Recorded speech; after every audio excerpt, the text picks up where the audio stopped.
एक ऐसा कारगर उपाय बताने जा रहा हूँ जो मरते हुए को भी बचा लेने वाला है।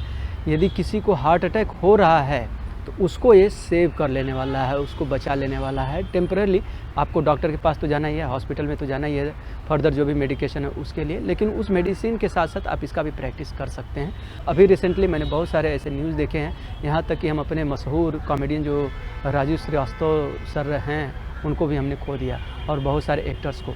ऐसा क्यों हो रहा है, उसके पीछे बहुत सारे फैक्टर्स हैं, उस फैक्टर्स पर हम नहीं जाते हैं, लेकिन इस कंडीशन को हम अवॉइड कर सकते हैं। इस कंडीशन को जहाँ की हमें सीरियस प्रॉब्लम हो सकता है हार्ट से रिलेटेड, या जहाँ हमारी जान जा सकती है, उसको हम अवॉइड कर सकते हैं, बहुत हद तक अपने आप को बचा सकते हैं। तो जो मैं आप लोगों को उपाय बताने जा रहा हूँ ये है मुद्रा। इस मुद्रा को बोलते हैं हृदय मुद्रा, इसका नाम ही है हृदय मुद्रा। और दूसरा इसको नाम देते हैं अपान वायु मुद्रा, और इसको मृत संजीवनी मुद्रा भी बोलते हैं। ऐसे मतलब आप देखिए सारे जो शब्द हैं, हृदय मुद्रा यानी हृदय से संबंधित यानी हार्ट से संबंधित आपका है, मृत संजीवनी मुद्रा यानी मरते हुए को ये बचा लेने वाला है, अपान वायु मुद्रा। अपान वायु मुद्रा को मैं थोड़ा सा एक्सप्लेन कर देता हूँ। हमारे शरीर में अलग अलग तरह के प्राण हैं, जिसमें से 5 प्राण जो हैं बहुत इम्पॉर्टेंट होते हैं। तो ये जो मुद्रा है ये प्राण ऊर्जा पर काम करती है। ऐसे ही कुछ और भी इम्पॉर्टेंट प्राण हैं, हम उस पर चर्चा नहीं करेंगे। इस बात को अभी समझना है कि हमारा जो प्राण ऊर्जा है उस पर एक कैसे काम करती है। संक्षेप में आप ये समझ लीजिए कि अपान है, व्यान है, उदान है, समान है, ऐसे 5 प्राण हैं। तो ये प्राण ऊर्जा के ऊपर जो कि डायफ्राम से लेकर लैरिंक्स के बीच में होती है उस पर एक काम करता है, उसको बैलेंस में लाता है। तो इसमें अभी क्या क्या होने वाला है, आपका हार्ट यहाँ पर लोकेटेड है तो हार्ट से संबंधित समस्या दूर होगी, और दूसरी जो है लंग से संबंधित समस्या दूर होगी। लंग्स में यदि आपको कोई भी समस्या है तो वो भी दूर होने वाली है। हार्ट में जब अटैक आता है तो उस समय आप देखेंगे कि ब्रेथ जो है वो चोक हो जाती है, ब्रेथ भी अरेस्ट हो जाती है। तो यहाँ की जो प्राण ऊर्जा है वो कहीं ना कहीं कम्प्लीटली इम्बैलेंस्ड हो जाती है, स्कैटर्ड हो जाती है। तो उसको हमें रोकने के लिए, उसको रीफ्लो करने के लिए, जो वहाँ पर ब्लॉकेजेज आ गए हैं उसको रिमूव करने के लिए ये जो मुद्रा है काफ़ी काम करती है, टेम्परेरी भी और परमानेंटली भी। टेम्परेरी इसलिए मैं बोल रहा हूँ कि यदि किसी को हार्ट अटैक आया है या लग रहा है कि उसको यहाँ से पेन हो रहा है, अरेस्ट हो रहा है, उसकी ब्रेथ रुक रही है, तो उसको ये मुद्रा तुरंत अडॉप्ट कर लेनी चाहिए, चाहे तो खुद कर लीजिए या कोई उसको करवा दे। तो दोनों कंडीशन में ये काफ़ी अच्छा काम करने वाला है। तो देखिए आपको करना कैसे है, इस मुद्रा को अच्छी तरह से समझ लीजिए। तो अभी आप देख लीजिए करना कैसे है। इसमें आपको समझ लेना है, इंडेक्स फिंगर को थंब के रूट पर यहाँ लगा लेना है, कुछ इस तरह से। यहाँ पर आप इसको ऐसे लगा लीजिए ये, और जो 2 फिंगर हैं, मिडिल फिंगर और रिंग फिंगर, उसको यहाँ से टिप पर थंब से कनेक्ट कर लीजिए। इस तरह से आपको कनेक्ट कर लेना है। अभी देखिए क्या होता है, नेल जो है ये सिर्फ नेल ही टच हो जाता है, मसल्स जो हैं ये टिप जो है वो टच नहीं होती है बेस पर, या यहाँ पर भी स्पेशली लेडीज़ के लिए उनके नाखून थोड़े से बड़े होते हैं तो नाखून से नाखून ही टच होता है, मसल्स नहीं टच होती है, स्किन टच नहीं होती है। तो यहाँ पर आपको स्किन को टच करना है, सिर्फ नेल को नहीं। नेल को टच करने से कुछ भी काम नहीं होने वाला है। तो इस तरह से आपको ये मुद्रा एडॉप्ट कर लेनी है। तो अभी आपको इसका साइंस देख लीजिए, इसमें क्या होता है। यदि हम साइंस के बेस पर देखें, जो नाड़ियाँ हैं यानी ये जो नर्व्स हैं इंडेक्स फिंगर और मिडिल फिंगर की, ये हमारे हार्ट और लंग से जुड़ी हुई हैं, इस मिडिल एरिया से ये जुड़ी हुई हैं। तो इसको जैसे ही आप लगाते हैं तो मुद्रा का मतलब होता है सर्किट बाईपास, क्लोज सर्किट। और इसमें क्या होता है, जो तत्व से संबंधित समस्या है, जो तत्व इम्बैलेंस हुआ है, उसको ये बैलेंस में लाने का काम करना शुरू कर देता है, और जो बॉडी में इम्प्योरिटीज है उसको हटाने का काम कर देता है। सर्किट बाईपास मैंने बताया था, इसको सील भी बोलते हैं। तो इसका मतलब ये होता है कि जो ऊर्जा हमारी वेस्ट हो रही थी उसको हमने रीडायरेक्ट कर दिया। जैसे आप इस तरह से समझ सकते हैं कि कहीं से लाइट आ रही है, उसको हमें रिफ्लेक्ट बैक करना है, तो यहाँ क्या करना होगा, मिरर लगाना होगा। मिरर से जो लाइट आएगी, जो लाइट एनर्जी होगी वो रिफ्लेक्ट बैक हो जाएगी। तो यहाँ पर हम मुद्राओं से, जो हमारे टिप्स हैं, उससे एनर्जी जो है वो स्केप आउट होती रहती है बॉडी से। तो इस मुद्रा को यदि हम लगा लेते हैं तो बॉडी में रीचैनलाइज होने लग जाएगा, रीसर्कुलेट होने लग जाएगा। तो ये आपको मुद्रा ऐसे बनानी है।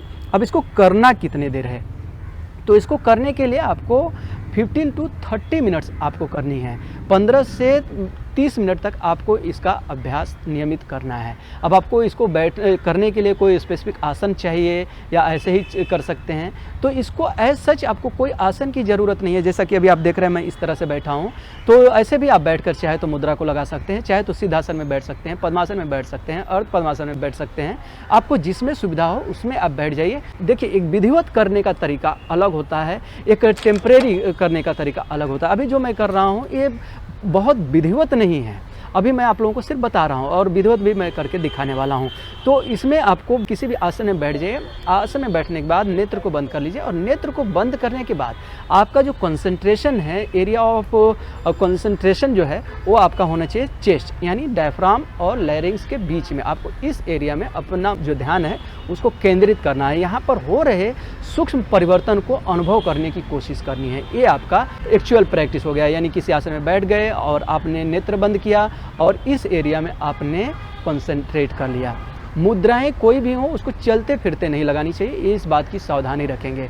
वैसे इस मुद्रा को आप कभी भी कर सकते हैं, खाने पीने के बाद भी कर सकते हैं, लेकिन सुबह शाम करेंगे तो उसका जो लाभ है वो ज़्यादा हो जाता है। योगाभ्यास के बाद करते हैं तो ज़्यादा लाभ हो जाता है। प्राणायाम के समय भी कर सकते हैं, भ्रामरी प्राणायाम के समय कर सकते हैं, ध्यान लगाते समय भी कर सकते हैं। यदि आप 10 मिनट ध्यान में बैठ रहे हैं तो 10 मिनट इस मुद्रा को लगाते हुए बैठ जाइए।